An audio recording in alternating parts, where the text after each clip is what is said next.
How long ago was it that you visited the doctor, and can you kind of talk about what his message was to you and what you needed to change? Well, I've been seeing a doctor in Sterling for diabetes 2, which I've had for a number of years. So it was a regular 6-month checkup back in April, and we just went over my blood test and everything like that. And he goes, anything else? And I almost didn't mention it because I didn't think it was that important. But I said I'd been lifting weights at the Y, I'd been doing a lot of bench press, and came home afterwards and I felt a little bit of tightness right here in the chest. And it wasn't real bad and it didn't last real long. And he just said, well, if that ever happens again, let me know, and we'll take a look at it. Then he asked about my family history a little bit, and my dad died of a heart attack at 48. At age 48? Age 48, so he said, well, I wish we had a stress test. Yeah. And a scheduled one, and then I had to cancel it because I ended up with bronchitis for a couple weeks. After that, went in and had the test. Had the results read on a Thursday by a cardiologist, and said they're abnormal. And my wife works over at CGH and was able to get me he said I needed an angiogram, was able to get one Friday morning. And when I woke up from that, the doctor said I had a blockage in 3 of the arteries. One was 95% blocked, the other 90%, and the other was about 80%. And within the hour, they had me in an ambulance going to Aurora for the surgery. Well, part of that is genes. Right. But it sounds like you're active.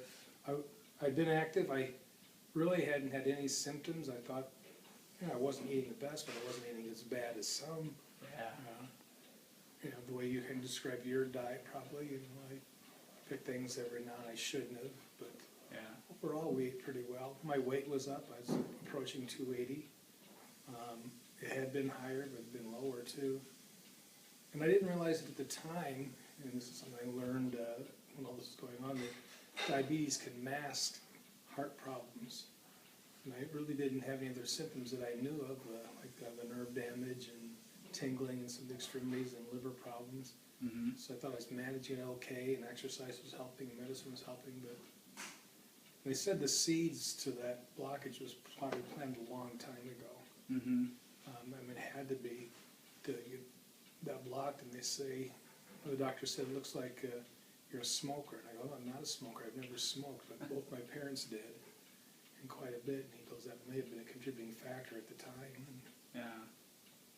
It had been active, but for the last 10 years we've hiked to the bottom and across the Grand Canyon 5 times. I've done that. Lived in Alaska, was hiking Denali Park all the time. But looking back now, I may have had symptoms I wasn't aware of, or I would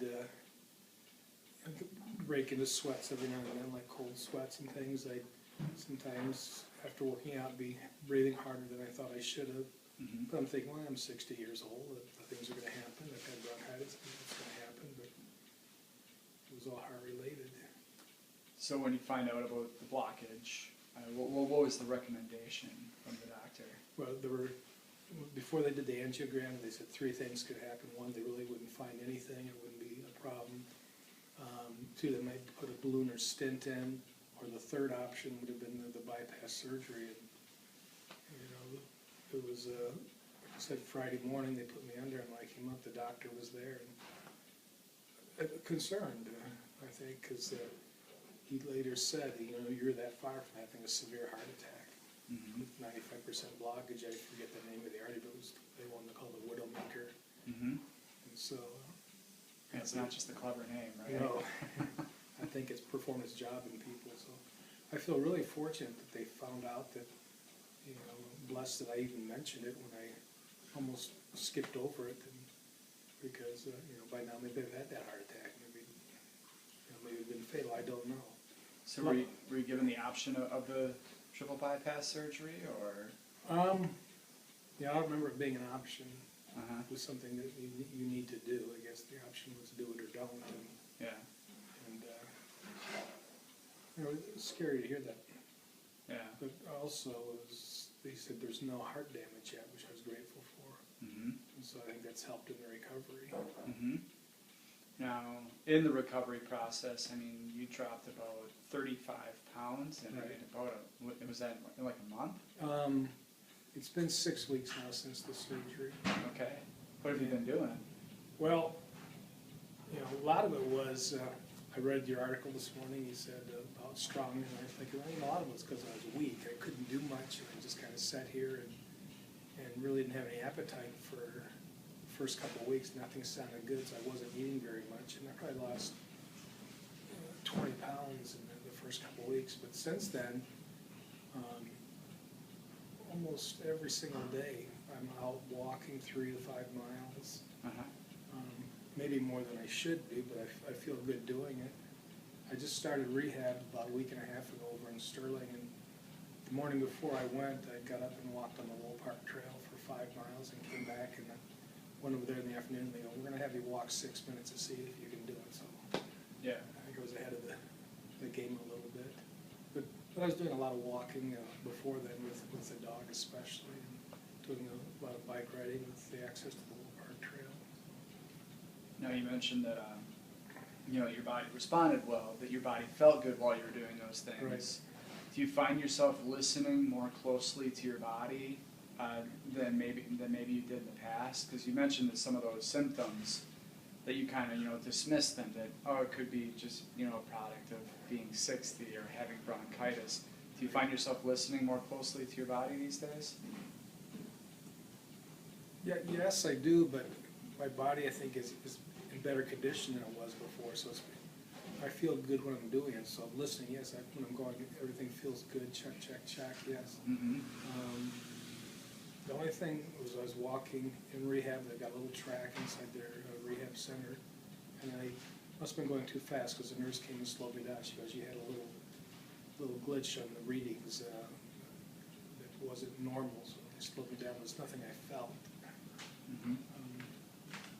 One thing I feel sometimes is if my blood sugar gets low, I can feel a little bit of dizziness, and that's happened a couple times. But in terms of the heart and pain, anything, there's been nothing. And so, So often in cases like that, and I've run into a lot of them with my family these past couple of years, the word grateful comes up a lot. A lot of people grateful for the timing of things, that it Right. didn't get to be too late. I have to assume that that's probably something that you're familiar with. yeah, tremendously grateful that happened when it did. Like I said, I thought I was in fairly decent health, but with my age, my version of what a 60-year-old should be, I thought I was better than most, and realized I may not have been. Yeah. But grateful is like having a second chance. That with this, the quality of life, I think, has already improved and will continue to improve, and the duration of life, the chances of that have improved too. Mm-hmm. Rather than having that heart attack, which could have been fatal with that artery being so clogged. So yeah. Do you guys have kids? 4 kids. 4 kids. And just before this even happened, we had planned a little reunion the weekend before Father's Day, and for the first time in 4 years or so, they were all home at the same time with our only grandson, so that was nice to be able to see them. Yeah.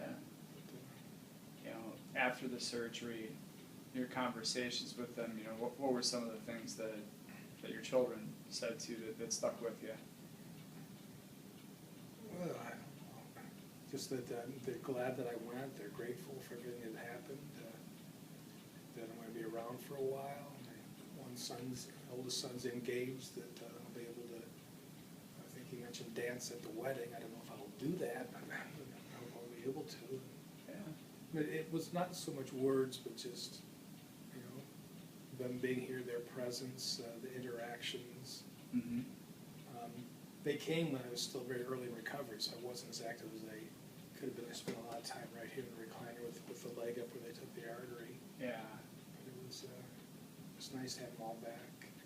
How long ago was it that you guys, walked the Grand Canyon and stuff like Well, that? we lived there all of the year before we moved here. I was teaching there in the school, which is like about a quarter mile from the rim. So we went on a lot of hikes, day hikes down, partway to the bottom and up. But the week before we moved here, school ended, and before we packed the U-Haul and moved here, we took a hike, 5-day backpacking trip through the canyon. Mm-hmm. And the hardest part was going down the first day. It was 9 miles and 10 hours getting down. It was not one of the main trails. It was one of the undeveloped trails going down. But I'd taken school groups there from Alaska a couple times. I'd gone there on my own. We went there, took our daughter there. So we spent a lot of time there. And the first time I went was in 2004, 2005. I was probably 300 pounds, so I struggled getting out. But every time there, it was a little easier coming out. But you were able to do it. Right, I was able to do it. So I mean, the message that I really take away from it is that you really, and I know you mentioned with the type 2 diabetes that it has a way of masking Yes. any heart issues. It's remarkable how difficult it is for us to understand what's going on under the surface of our skin a lot of the time. And I think it really puts an emphasis on the fact that no matter how good we're feeling, we can always do a little bit better. Right. And how easy it is to ignore something that may be trying to tell you something, but finding some reason to ignore it, or it goes away until you give it a second thought. So what are your goals like going forward now? Well, just to enjoy life a whole lot more, spend more time with the family, but in terms of exercise and diet, I want to continue to lose weight, continue to improve our way we're eating. The surgeon that did the triple bypasses, he's a real advocate of a full vegan diet. I don't know if I'm ready for that yet. I like the Mediterranean with the fish. I like fish and salmon a lot, and some other things, but eating a whole lot more fruit and vegetables than I did before. Smaller portions than I did before. I used to have a dose of peanut M&Ms every single day. I haven't had any of those since the surgery. But in terms of exercise, I'd like to be able to, I've done half marathons before, running when I was younger, and walking. I'd like to be able to do that again. We're talking about when my youngest son graduates from school. He's going to northern Arizona, Flagstaff, doing a rim-to-rim across the Grand Canyon again. Another goal is, for 30 years we lived up by Denali Park in Alaska. I'd like to go and walk the entire park road, which is like 92 miles over several days, do some backpacking there. If I don't get out and don't walk a day, it doesn't feel right. I mean, the exercise is something it has to be a part of the life every single day. And she says, and she's right, sometimes I overdo it. Some days I should be resting, but I don't, and it does catch up with me. It's habit forming. Right. And, well, I don't feel like I'm still recovering, I'm still healing. I mean, I can't do anything upper body yet for a couple more weeks because of the sternum here healing. And I miss that because I lifted weights at the Y and other things I enjoy doing, like mowing the lawn. But I'd like to get back to that end. So Tom Robbins, the author, I don't know if you've heard of him or not. He had a line, I think it was like "Still Life with Woodpecker." The last line, he said something like, "You're never too old to have a happy childhood." I think, like that, you're never too old to have a healthy and fit lifestyle. Yeah. And I've been fit before in my life, and I want to get back there and maybe be the fittest I've ever been.